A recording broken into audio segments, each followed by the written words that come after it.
اور میرا خیال یہ ہے کہ کہیں کسی حد تک یہ صحیح بھی ہے، کیونکہ ہم نے دیکھا کہ ذاتی اناج کے حوالے سے لوگوں کو جو ہے نا وہ نشانہ بنایا گیا، جس میں جنرل قمر جاوید باجوہ کے حوالے سے تھا کہ 6 ارب روپے کی کرپشن کا معاملہ اٹھایا گیا کہ ان کے پاس کیسے آئے یہ پیسے۔ اب حالانکہ ان کے اہل خانہ کے پاس تھے، ان کے اہل خانہ کو ہائی لائٹ کیا گیا، پھر کچھ لوگوں نے ٹویٹر کے اوپر انہوں نے ان کے اہل خانہ کو باقاعدہ طور پر کرٹیسائز کرنا شروع کیا۔ کسی نے ان کی شخصیت کے اوپر بات چیت کی، کسی نے ان کے ظاہری حلیے کے اوپر بات چیت کی کہ ماسی نما لگنے والے لوگ جو ہیں وہ اتنی زیادہ رقم کہاں سے آ گئی ان کے پاس۔ خیر، یہ ایک لوگوں کی ذاتی رائے تھی، مگر کسی بھی اعلیٰ منصب پہ فائز ایک شخص کے اہل خانہ کے ساتھ اس طریقے کا رویہ برتنا بالکل بھی مناسب نہیں ہے۔ مگر دوسری جانب یہ بھی سوال اٹھتا ہے کہ کیا واقعی جنرل باجوہ صاحب کے پاس اتنی بڑی رقم تھی جو ان کے دورہ اقتدار میں اگر نہیں بھی آئی تو کہاں سے آئی؟ اور اگر وہ ڈکلیئرڈ تھی تو پھر یہ سوال اٹھانے والے لوگ کون تھے جنہوں نے اہل خانہ کو ڈائریکٹلی ٹارگٹ کیا، جس کا ہم نے آپ کو بتایا کہ اس وقت جو ہے محب وطن ہونے کا سرٹیفکیٹ ٹویٹر کے ٹرینڈ سے مل رہا ہوتا ہے یا اس میں شامل ہونے سے مل رہا ہوتا ہے۔ تو اگر جنرل باجوہ جیسے بڑے منصب پہ فائز شخص کے ساتھ اس طریقے کا رویہ برتا جا سکتا ہے تو پھر عام آدمی کے ساتھ بھی ہو سکتا ہے، جس کی مثال میں بار بار دیتا ہوں کہ عدالت سے فارغ ہوئے ایک شخص کی مجید اچکزئی کی، جس کا دیکھا گیا کہ بلوچستان میں ایک سپاہی کو کس طریقے سے رون دیا گیا مگر عدم ثبوت کی بنا کے اوپر اسے جو ہے وہ چھوڑ دیا گیا۔ اب یہ معاملہ کس کے وہ ہے، کون لوگ ہیں جن کی آنکھیں جو ہے بند ہیں، گاڑی میں لوگوں کے ڈرائیو کو دیکھ نہیں سکتے، پہچان نہیں سکتے، جس کی وجہ سے انصاف کا بول بالا ہونے کا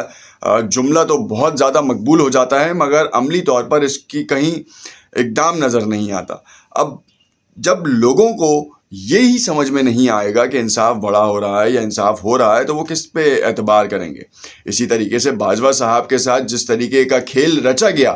یہ بھی ایک سوالیہ نشان ہے۔ اب چاہے آپ عمران خان کی P T I social media team کو اس کا جو ہے وہ پورا ملبہ اس کے سر پہ ڈالیں یا پھر ان لوگوں کے سر پہ ڈالیں جنہوں نے ایف بی آر سے یہ ڈیٹیلز نکال کے دی۔ کہا یہ بھی گیا کہ 2 افراد کو جو ہے وہ برطرف کر دیا گیا یا معطل کر دیا گیا۔ ان کی معطلی اور برطرفی سے کیا تعلق؟ اگر آپ کے پاس منی ٹریل ہے ان کے اہل خانہ کی تو آپ جائیں اور جا کے جو ہیں وہ سب کے سامنے آیا کریں اور بتائیں کہ باجوہ صاحب جو ہیں انہوں نے اپنے دورہ اقتدار میں اپنے اہل خانہ کو کوئی تقویت یا کوئی مراعات نہیں دی یا کوئی ناجائز فائدے سے کوئی رقم حاصل نہیں کی۔ یہ ہے فوج کے اعلیٰ منصب کا کردار۔ سپہ سالار وقت کے اوپر بھی اگر کیچڑ اچھالا جا رہا ہے تو سوالیہ نشان ہے، اور اس کو باقاعدہ طور پر نیب کو چاہیے، انکم ٹیکس ڈپارٹمنٹس کو چاہیے کہ وہ آئیں اور باقاعدہ منی ٹریل شو کریں تاکہ بتائیں کہ سپہ سالار کے اوپر جس طریقے کے الزامات لگائے گئے یا ان کے اہل خانہ کے اوپر بالکل وہ غلط ہیں اور ان کے خلاف قانونی چارہ جوئی کی جائے گی۔ کیونکہ یہ تو کہیں سے بھی تاثر نہیں ملتا کہ آپ جو ہیں کسی شخص کو کسی سپہ سالار وقت کے اہل خانہ کے ساتھ یہ کریں۔ خیر، معاملہ الگ ہو گیا۔ عمران خان اور جنرل باجوہ کے درمیان لڑائی اب شدت اختیار کر گئی۔ جنرل باجوہ اب سابق جنرل ہو گئے ہیں اور اس وقت آڑے ہاتھوں لیا جا رہا ہے۔ جب آرمی چیف کی کرسی پر منصب پہ فائز تھے تو وہ ان کا نام نہیں لیا جاتا تھا مگر بند لفظوں میں نے آپ کو بتایا کہ ان کے اوپر ایلیگیشنز کیے جاتے تھے۔ سوالیہ نشان آپ کے سامنے ہے۔ خیر، آپ کے ساتھ دوسرے پوائنٹ بھی شیئر کروں کہ جنرل باجوہ نے بڑی ڈبل گیم کھیلی لیکن آخر میں ایکسپوز تو ہو گئے۔ میں ایک ڈائری لے کر وزیر اعظم ہاؤس سے نکلا لیکن مجھے اللہ نے وہ عزت دی جس کا زندگی میں بھی تصور نہیں تھا۔ پارٹی متحد ہوئی، پارٹی نے عروج حاصل کیا، عوام میں مقبولیت حاصل ہوئی، اور اب باقاعدہ طور پر انہوں نے کہا کہ جس طریقے سے جنرل باجوہ نکلے ہیں اور جس طرح میں نکلا تھا زمین آسمان کا فرق ہے۔ عمران خان نے دونوں اطراف کی چیزوں کے بارے میں موازنہ کرنے کی کوشش کی ہے۔ یہ تو عوام کے اوپر منحصر ہے کہ وہ کس طریقے سے لیتے ہیں اور ایک منظم ادارے کے اوپر ہے کہ وہ کس طرح سے اس کو ٹریٹ کیا جاتا ہے، وہ کیسے جو ہیں وہ ان چیزوں کو ایکوائر کرتے ہیں۔ تو یہ بڑا ایک سوالیہ نشان ہے۔ مگر آپ کو بتاتا چلوں کہ اس وقت جو کیٹیگریز آ رہی ہیں، جو معاملات چل رہے ہیں، اس میں جو ہے نا وہ بڑا انتشاری کیفیت ہے، جس میں آرمی چیف کا بیان یا ان کا کوئی پریس ریلیز سامنے آنا بہت ضروری تھا، اور اس کے حوالے سے ہم متعدد ویڈیوز میں بھی کہہ چکے ہیں۔ تو آرمی چیف صاحب کا پورا بیان بھی آ گیا ہے، ان کی ایک ویڈیو بھی نشر ہوئی ہے جس میں انہوں نے ایک سیکٹر کا دورہ کیا ہے. فوجی جوانوں کا مورال ہائی کرنے کی اس وقت اشد ضرورت تھی، کیونکہ پچھلے 7 ماہ میں جس طریقے سے فوج کا مورال ڈاؤن کرنے کی کوششیں کی گئی ہیں، اس کے لیے آرمی چیف کا وہاں کا دورہ، لوگوں میں بیٹھنا اور ان کے اپنی افواج کے ساتھ وقت بتانا بہت ضروری تھا. خیر، بھارت کو پوری طاقت سے گھر میں گھس کر ماریں گے، army chief general Asim Munir کا جو ہے وہ خطاب یا ایک بڑا جملہ سامنے آ چکا ہے. معاملہ کیا ہے، اس کے حوالے سے آپ کو اس کی تفصیلات بتائیں. ISPR کی جانب سے جو ہے چیزیں ڈسکلوز کی گئی ہیں. Army chief general Syed Asim Munir نے line of control LOC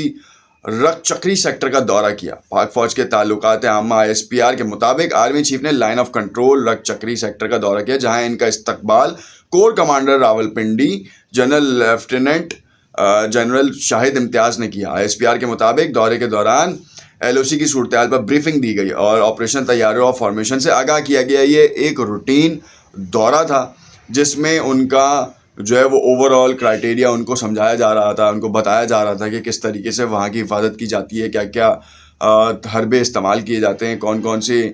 precautions لیے جاتے ہیں، یہ تمام چیزیں.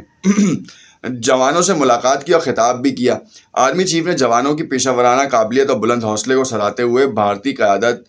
کا جو جس طریقے سے گلگت بلتستان اور آزاد کشمیر میں انتہائی غیر ذمہ دارانہ بیانات دیے تھے، اس کے اوپر انہوں نے بیان بھی دیا. پاکستان کی مسلح افواج کسی بھی مہم جوئی کا بھرپور جواب دینے کے لیے ہمہ وقت تیار ہیں. ہماری مسلح افواج مادر وطن کے چپے چپے کی حفاظت کرنا جانتے ہیں. ISPR نے بتایا کہ آرمی چیف نے اپنے خطاب میں لہو گرمایا اور لوگوں کو جو فوجی تھے ان کو ملک سے محبت، محب وطن بننے کی ترغیب دی. اپنے خطاب میں کہا، کسی بھی مس ایڈوینچر کا پوری قوت سے جواب دیا جائے گا. بھارت کبھی بھی اپنے مذموم عزائم میں کامیاب نہیں ہو سکے گا. آرمی چیف کے یہ بیانات، یہ الفاظ جو ہیں پوری قوم کے لہو کو گرما گئے ہیں، خاص طور پہ کشمیر، گلگت بلتستان کے حوالے سے، کہ جس میں وہ یہ دیکھتے ہیں کہ معاملات کو جو ہے نا خراب کرنے کی ہمیشہ سے کوششیں کی گئیں. اب چاہے آپ اس کو سیاسی رنگ لیں، چاہے آپ کو دہشت گردانہ کارروائیوں میں کام کریں یا پھر فوجی قیادت میں کام کریں. اب بتاتا ہوں میں آپ کو ایک بڑی دلچسپ صورتحال کہ شہباز شریف صاحب جو کہ حالیہ وزیر اعظم پاکستان ہیں، انہوں نے عمران خان کے اس موقف کی تائید کی، یا انہوں نے کہا کہ مذاکرات ہوں گے بغیر کسی شرائط کے ہوں گے. مگر دوسری جانب عمران خان نے نجی ٹی وی چینل میں انٹرویو دیتے ہوئے بھی بڑے انکشافات کیے، اور ان انکشافات میں سب سے پہلا یہ تھا کہ 66% علاقے کے اوپر اگر الیکشنز ہوں گے تو اس سے کہیں زیادہ بہتر ہے کہ جنرل الیکشنز کی طرف جایا جائے. پنجاب کو اگر آپ کاٹ دیں، اگر پنجاب سے پوری اکثریت میں عمران خان جیتتے ہیں تو وزیر اعظم بن سکتے تھے اگر جنرل الیکشنز ہوتے، ورنہ پنجاب کی اسمبلی میں تو ابھی بھی جو ہے وہ جو ان کا وزیر اعلیٰ ہے وہ PTI سپورٹڈ وزیر اعلیٰ ہے. اور ایک لمحے کو تو یہ بھی کہا گیا تھا کہ وزیر اعلیٰ پنجاب جو ہیں پرویز الہی صاحب، انہوں نے اس چیز کا منع کر دیا تھا کہ اگر عمران خان چاہتے ہیں تحلیل کرنا تو ہم تحلیل نہیں کریں گے، جس کے اوپر مونس الہی کا بیان بھی سامنے آیا اور وہ اس نے ہی تہلکہ مچایا، جس پہ عمران خان نے بھی کہا کہ ہو سکتا ہے کہ مونس الہی کو باجوہ نے کہا ہو کہ وہ PTI کو سپورٹ کرے، مگر ہمیں اس کا تعلق، ہمیں اس کا نہیں پتہ. اور دوسرے کو کہا ہو کہ آپ ان کو طارق بشیر چیمہ کی طرف اشارہ تھا اور شجاعت حسین کی طرف اشارہ تھا کہ وہ PMLN PDM کو سپورٹ کرے. اب انہوں نے کہا یہ بڑا ہی الگ بیان تھا، جس کا اس بیان کا تعلق جو ہے نا وہ وزیر داخلہ اور رانا ثناء اللہ نے بھی کہا کہ یہ عجیب سی چبل ماری ہے، اور مونس الہی کو کیا ضرورت تھی اب یہ بات کرنے کی، وہ تو سبکدوش ہو گئے، وہ تو چلے گئے. مگر یہاں پہ آپ کو یہ بھی بتاتا چلوں کہ اس وقت PDM کے رہنماؤں نے اب گاہے بگاہے جو ہے وہ آڑے ہاتھوں لینا شروع کر دیا ہے اداروں کو، اور انہوں نے کہا سیاست سے دور رہنے کا جو معاملہ تھا وہ پکا ہونا چاہیے. ابھی بھی اعتبار نہیں ہے کہ ادارے جو ہیں وہ سیاست سے دور ہوئے ہیں یا نہیں، کیونکہ مونس الہی کے بیان کے بعد جو ہے نا شکوک و شبہات تو ہر جگہ پر ہیں، چاہے وہ عمران خان کی پارٹی ہو یا پھر PDM کی جماعتیں، ان سب کو ابھی بھی شکوک و شبہات ہیں کہ ادارے جو ہے کسی بھی طور پر سیاست سے پیچھے نہیں ہٹ سکتے. اگر یہ ہٹ جائیں گے تو معاملات شاید جو ہے وہ اس رخ پہ نہیں چل پائیں گے جس رخ پہ چلتے رہے ہیں اور جس رخ پہ معیشت کو ضرورت ہے معاملات کو چلانے کی. اب دیکھنا یہ ہے کہ آنے والے وقت میں عاصم منیر صاحب جو ہیں وزیر اعظم شہباز شریف صاحب کے ساتھ کون سے معاملات کے اوپر بات چیت کرتے ہیں، اور کیا کوئی ایسی بات جو کہ عاصم منیر صاحب کی سامنے آئے گی جس سے یہ تاثر ملے کہ اس وقت فوج جو ہے وہ ملکی معیشت کو بچانے میں سب سے اہم کردار ادا کر رہی ہے اور جو اس وقت انویسٹرز کا سب سے بڑا فوکس پوائنٹ یہ ہے کہ آرمی چیف صاحب آئیں اور ایک بیان دیں جس سے یہ تاثر ملے کہ ملک کے حالات کیا ہونے جا رہے ہیں، سیاسی طور پر معاملات کیسے ہو سکتے ہیں، اور اس وقت معیشت جو اس وقت ڈاوک ڈول ہو رہی ہے اور جو ڈول رہی ہے وہ کس جانب جائے گی، کیا وہ تنزلی کی جانب جائے گی یا بہتری کی جانب جائے گی۔ یہ وہ بیس پوائنٹس ہیں جو کہ اس وقت پوری دنیا آرمی چیف کی طرف دیکھ رہی ہے۔ حالیہ وزیر اعظم اپنے طور پر اپنے تئیں بڑے اقدامات کرنے کی کوششیں کر رہے ہیں، مگر جو بیس پوائنٹ ہے وہ کوئی بھی نہیں ہٹا پا رہا۔ چاہے وہ عمران خان بھی ہوتے تو اس وقت آرمی چیف اتنے ہی امپورٹنٹ ہوتے جتنے کہ آج ہیں۔ دیکھتے رہیے گا انوکھا انداز، کمنٹ میں اپنی رائے سے ضرور آگاہ کیجیے گا۔ کچھ چیزیں ایسی ہیں جو کہ شاید آپ کے ساتھ کلیئر نہیں ہو پائی ہوں، تو کمنٹ میں اپنی رائے سے ضرور آگاہ کر کے ہم سے معلوم کر سکتے ہیں۔ ہم نیکسٹ ویلاگ میں اس کے حوالے سے بھی بات چیت کر سکتے ہیں۔ دیکھتے رہیے گا، شکریہ۔